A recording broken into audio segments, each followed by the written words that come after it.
హరిః ఓం శ్రీ గురుభ్యో నమః. హరిః ఓం. వాక్య విభూతి అనే శీర్షికలో భగవాన్ శ్రీ సత్యసాయిబాబా వారి ఉపదేశము తెలుసుకుందాం. సాయి శరణం, బాబా శరణం. అందరూ విశ్వమాత బిడ్డలే. కొంతమంది భక్తులమని చెప్పుకుంటూ మనసు నిండిగా కోరికలు పెట్టుకొని వస్తున్నారు. స్వామి, మేము గ్రామ సేవలు చేస్తున్నాము అంటున్నారు. అంత త్వరగా నా మనస్సు కరుగుతుందా? మొదట కోరికలను నిర్మూలించుకొని హృదయాన్ని కడిగి వేసుకోండి. అప్పుడు మీరు కోరికనే మీకు కావలసినవన్నీ నేను అందిస్తాను.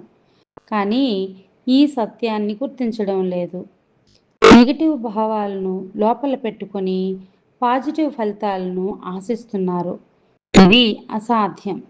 మొట్టమొదట మీ హృదయంలో పాజిటివ్ భావాలను పెట్టుకోండి, ప్రేమను నింపుకోండి. అప్పుడు మీ దృష్టి, మీ శ్రవణము, మీ కర్మలు అన్నీ ప్రేమమయంగా మారిపోతాయి. ప్రేమను పెంచుకున్నప్పుడే నేను నీవు ఒక్కటే అనే ఏకత్వాన్ని పొందగలరు. ఎవ్వరిని ద్వేషించకండి.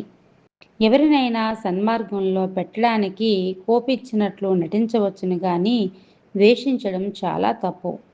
నేను వేరు, నీవు వేరు అనే భేదభావం ఉన్నంతవరకు ద్వేషానికి అవకాశం ఉంది. దేహాలు వేరైనప్పటికీ ప్రేమ చేత అందరూ ఒకటైపోవాలి. అందరూ విశ్వమాత బిడ్డలే, అందరూ అన్నదమ్ములే, అక్క చెల్లెళ్ళే. ఓం శ్రీ సాయిరామ్.